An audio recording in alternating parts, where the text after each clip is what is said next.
kesempatan ini saya akan menyampaikan materi dari mata pelajaran desain grafis percetakan, yaitu materi tentang elemen nirmana. Kompetensi dasar 3.1 menerapkan dasar-dasar desain grafis dan nirmana. 4.1 membuat desain dengan menerapkan dasar-dasar desain grafis nirmana. Untuk tujuannya, yang pertama yaitu peserta didik dapat menerapkan dasar desain grafis dan nirmana sesuai dengan prinsip desain. Tujuan pembelajaran yang kedua yaitu peserta didik dapat membuat desain dengan menerapkan dasar desain grafis dan nirmana sesuai dengan prinsip desain grafis. Oke, sekarang kita masuk ke materi. Nirmana, mungkin bagi kalian nirmana itu asing. Oke, untuk itu kita biar lebih mengenal apa itu nirmana. Nirmana itu terdiri dari dua kata, yaitu nir dan mana. Nir yaitu berarti tidak, dan mana itu berarti bentuk. Jadi, jika digabung nirmana yaitu dapat diartikan tidak berbentuk. Secara umum, nirmana mempunyai pengertian pengorganisasian atau penyusunan elemen-elemen visual seperti titik, garis, warna, tekstur, bidang, dan bentuk menjadi satu kesatuan komposisi yang harmonis.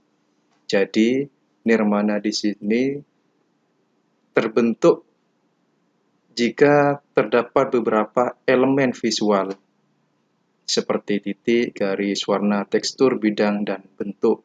Itu maka akan terbentuk nirmana. Oke, selanjutnya elemen-elemen nirmana. Elemen nirmana di situ ada 8 elemen. Yang pertama, elemen titik. Yang kedua, elemen garis. Yang ketiga, elemen bidang. Yang keempat, elemen bentuk. Yang kelima, elemen gelap terang. Yang keenam, elemen ruang. Yang ketujuh, elemen warna. Dan yang kedelapan, ada elemen tekstur. Oke, kita akan mengenal lebih jauh. Saya akan menjelaskan satu persatu dari beberapa elemen ini. Yang pertama, elemen titik. Titik di sini adalah suatu bentuk kecil yang tidak mempunyai dimensi. Elemen dua dimensi paling mendasar. Nah, titik di sini dapat melahirkan suatu wujud dari ide-ide atau gagasan yang kemudian akan melahirkan garis, bentuk, atau bidang. Selanjutnya, nah ya, ini ada gambar dari titik. Ya, ini gambar dari titik. Selanjutnya, elemen garis. Garis di sini adalah dua titik yang terhubung atau titik yang bergerak dan membentuk garis. Ada tiga jenis garis. Yang pertama itu ada garis lurus, ada garis lengkung, dan garis zigzag. Ini contoh gambar dari garis lurus, garis lengkung, dan garis zigzag. Nah, garis lurus di sini yaitu suatu garis yang terdiri tegak lurus dan membentuk pola tertentu. Garis lurus ini bisa terdiri dari garis diagonal, vertikal, dan juga garis horizontal. Selanjutnya garis lengkung. Garis lengkung di sini merupakan jenis garis yang memiliki arah membelok dengan bentuk pola melengkung. Garis melengkung ini terdiri dari 3 macam bentuk garis, yaitu garis lengkung busur, garis lengkung kubah, dan garis lengkung mengapu. Selanjutnya jenis garis zigzag. Di sini jenis garis majemuk yang berkelok-kelok pada arah yang berlawanan. Oke, selanjutnya elemen bidang. Bidang adalah area yang dibentuk oleh garis serta memiliki dimensi panjang, lebar, luas, serta mempunyai kedudukan arah dan dibatasi oleh garis. Ada dua jenis bidang, yaitu bidang geometri dan bidang non-geometri. Nah, ini gambar dari bidang geometri, dan ini contoh gambar dari bidang non-geometri. Apa itu bidang geometri? Apa itu bidang non-geometri? Bidang geometri ini adalah bentuk yang beraturan dan dapat diukur. Sedangkan bidang non-geometri ini bidang yang bentuknya tidak teratur. Jadi sangat berbeda antara bidang geometri dan bidang non-geometri. Oke, selanjutnya elemen bentuk atau raut, yaitu objek tiga dimensi yang terdiri dari titik, garis, atau bidang. Jadi bentuk di sini, elemen bentuk ini ada di antara titik, garis, dan bidang.